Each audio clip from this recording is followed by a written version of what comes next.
Hey guys, it's James and we're back with another comparison video. Today we are going to compare two S&P 500 Aristocrat ETFs.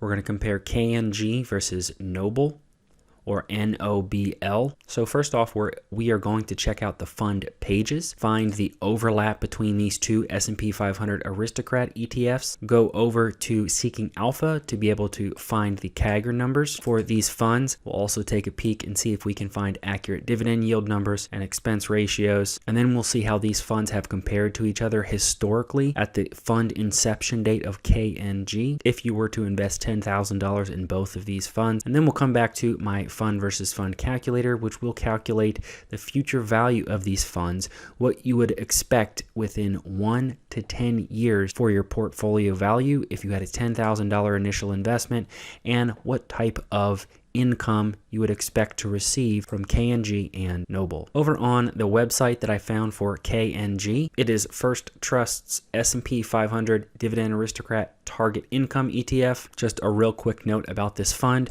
The S&P 500 Dividend Aristocrats Index generally includes companies in the S&P 500 Index that have increased dividend payments each year for at least 25 consecutive years and meet certain market capitalization and liquidity requirements. A few things I would like to point out for KNG. Fund inception date was March 26, 2018, so we are on the dot 4 years since the inception date. The inception price was 40. The expense ratio is 0.75%. And on KNG's fund page website, they do have if you had a $10,000 investment in KNG from the fund inception date, you'd be sitting around $16,000 today. I also wanted to point out the market price since inception date growth rate or performance. You're looking at close to a 12% performance since the fund inception. Let's go check out NOBL's fund website page. NOBL is owned by ProShares. It is their S&P 500 Dividend Aristocrat ETF. ProShares seeks investment results before fees and expenses that track the performance of the S&P 500 Dividend Aristocrats Index. Why invest in NOBL? The only ETF focusing exclusively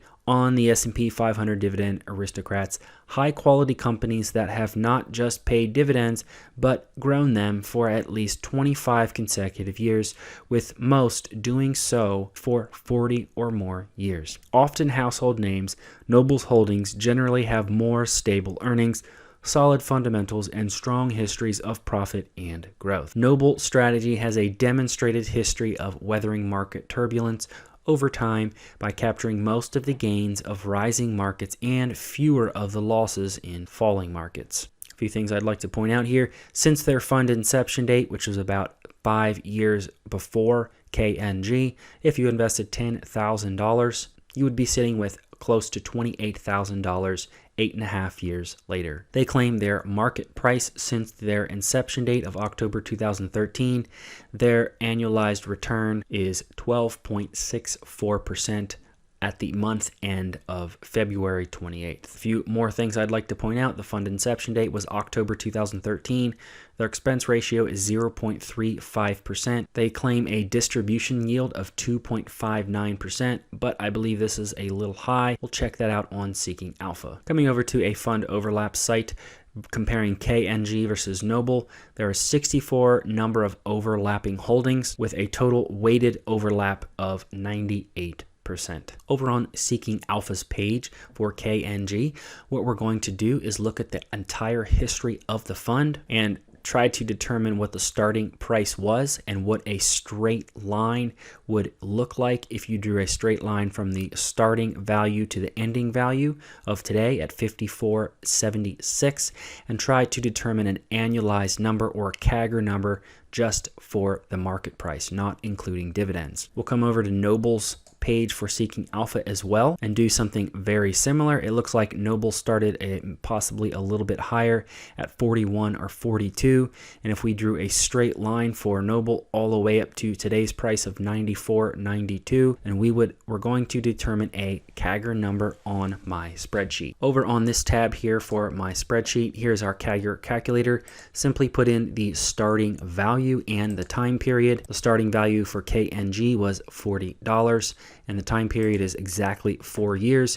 which gives us a cumulative annual growth rate of 8.17. For NOBL, it started at $41 for a time period of 8.5 years for a total cumulative annual growth rate of 10.38. So we will use those CAGR numbers for our calculator, calculating the future value of our portfolios.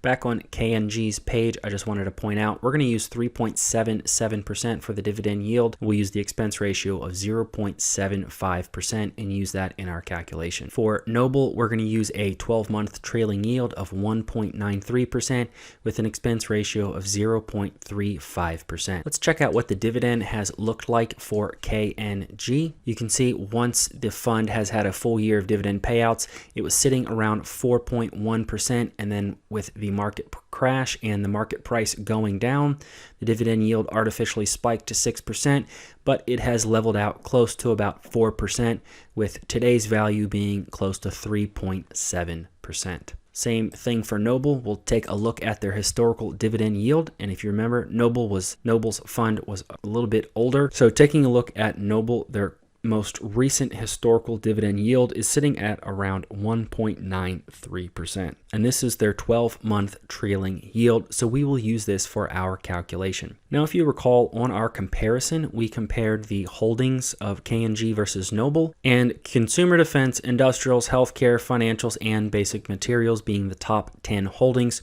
with the weighted percentages of these holdings being almost identical for NOBL and KNG. Coming over to Portfolio Visualizer, we're going to take a look at what it would look like if we reinvested the dividends. Take a look at KNG versus NOBL over the history of these two funds, and coming down, you can see that they track each other very similar, with NOBL slightly outperforming KNG. Taking a look at their CAGR numbers with the dividends reinvested, we're at 11.5% for KNG and 12.5% for NOBL. We'll take a look at what it would look like without having dividends reinvested, see what type of income we would get, analyze the portfolio, and coming down, we see that without dividends reinvested, our investment in NOBL, a $10,000 investment for 4 years, would be around $14,700. Their CAGR numbers without dividends reinvested, KNG is about a 7.47%, and NOBL would be about 10.5%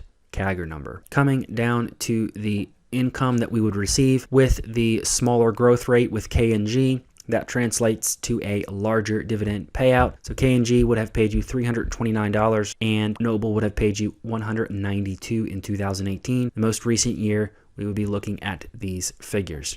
Coming back over to the graph, KNG on the left here and NOBL on the right, starting with a $0 monthly addition, with using these CAGR numbers of 8% for KNG and 10.7% for NOBL. We'll reinvest the dividends, so include this 3.7 and 1.93% dividend yield for KNG and NOBL. $10,000 initial investment. This is what our portfolios would look like, with NOBL slightly outperforming KNG with dividends reinvested. This is what your dividends would look like in your portfolios, with KNG being close to $1,000, with your portfolio value being $29,500, and NOBL giving you $555 for a portfolio of $32,000. Now let's take a look if we wanted to remove our dividends and pull them out. KNG's portfolio value after 10 years would be $20,000 and would be $26,000 with NOBL. And here would be the incomes that we would expect to receive. Let's say we had invested $500 a month in KNG and NOBL with a $10,000 initial investment. Let's go ahead and reinvest the dividends with a $500 a month investment. KNG fund number one would grow in such a manner up to $135,000, and NOBL would grow to close to $145,000 after 10 years. And these are the incomes you would expect to receive over the course of 10 years. And over here on the far right, I don't feature this too much in these comparisons because I believe sometimes this can get redundant, but for KNG and NOBL, for these monthly To be able to achieve a monthly dividend from $10 all the way up to $5,000, this is the size of portfolio that you would need to hold KNG to receive these dividends per month. And this is the size of portfolio you would need with NOBL to receive these dividends per month. Down here, these are annual dividends. So to receive $100 per year all the way up to $100,000 per year, these are the size of the portfolios that you would need for KNG and NOBL. So if you wanted to live off of $50,000 a year, you would need $1.3 million in KNG and $2.5 million in NOBL with their current dividend yield numbers. So with that, head down into the comments and let me know what you thought of this comparison. If you want to see another comparison of two different funds compared in this manner, let me know. And remember, this spreadsheet is available on Patreon if you want to play around with the numbers yourself. And with that, thanks for watching.